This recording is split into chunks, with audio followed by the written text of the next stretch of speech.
सबसे पहले आप लोग ये वीडियो देखिए। हमारे यहां अगर इस दुनिया में भारत में हिंदू धर्म का अगर जनाजा निकलते हुए देखना है तो किसी हिंदू की शादी में चले जाओ।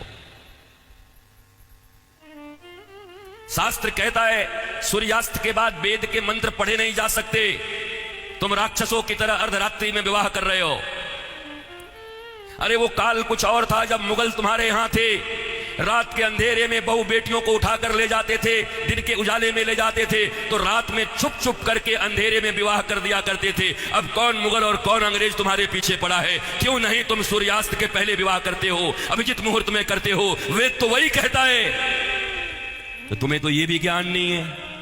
हिंदू धर्म का डंका लेके घूमते चल रहे हो, डंका पीट रहे हो हिंदू धर्म का।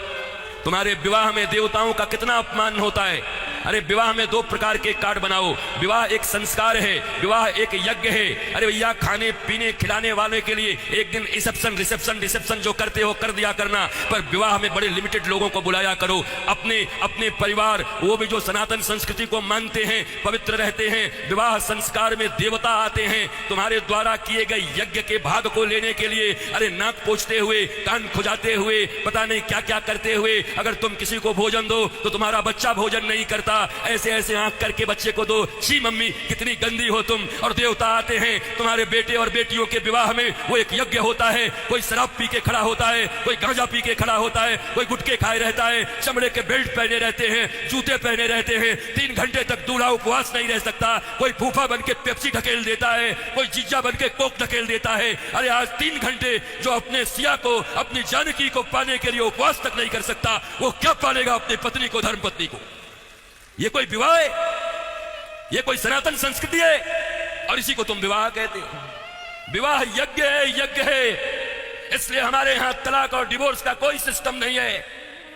उनके यहां विवाह एक एग्रीमेंट है, आज हुआ है कल तोड़ देंगे। पर सनातन संस्कृति धर्म पत्नी और पति स्वामी इस प्रकार की एक संरचना है। विष्णु और लक्ष्मी बताया जाता उनको। तुम कौन सा विवाह कर रहे हो?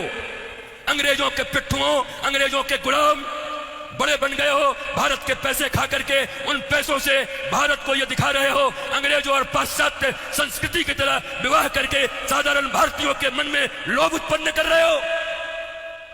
और ये समाज के अग्रणी लोग बने हुए हैं, ये समाज के श्रेष्ठ लोग बने हुए हैं, ये समाज को दिशा दिखा रहे हैं, ये समाज को भोंडा प्रदर्शन कर रहे हैं, अपने धन का लोगों को दिखा रहे हैं।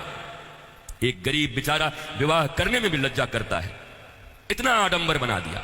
विवाह एक यज्ञ है, बड़ा पवित्र यज्ञ है, सुंदर यज्ञ है, वेदियां बनती हैं।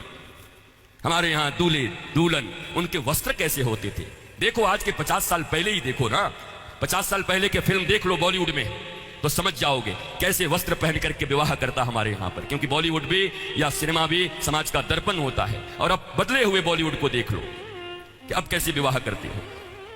हमारे विवाह में हमारे वस्त्र, हमारे परिधान, फिर लेन देन इतना तो बनता है। 5 साड़ी तो बनती है, 21 साड़ी लगेगी ननद की। अरे कौन से ग्रंथ में लिखा है?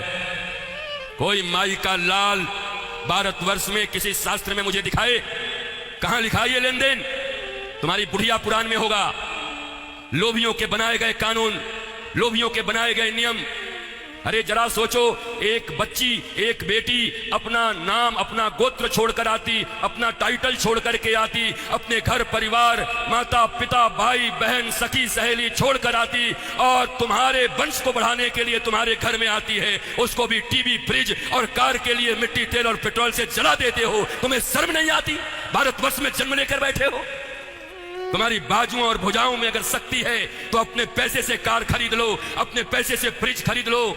क्योंकि छोटी छोटी बच्चियों के पिता तो बचपन से उसके लिए खिलौना खरीदते रहते हैं। जब छोटी रहती है 5 रुपए का, थोड़ी बड़ी हो जाती है थोड़ा और बड़ा, थोड़ी बड़ी हो गई साइकिल खरीद लिया, थोड़ी बड़ी हो गई स्कूटी खरीद दिया, और बड़ी हो गई अच्छे घर के हैं कार खरीद दिया 5 लाख का। और एक दिन फिर जाकर के 5 करोड़ में एक गुड्डा खरीद के लाके दे दिया। तो खरीदे हुए सामान की जो इज्जत होती है वही दूल्हे की भी इज्जत होती है। दूल्हा बिकता है, वो लोग खरीदोगे?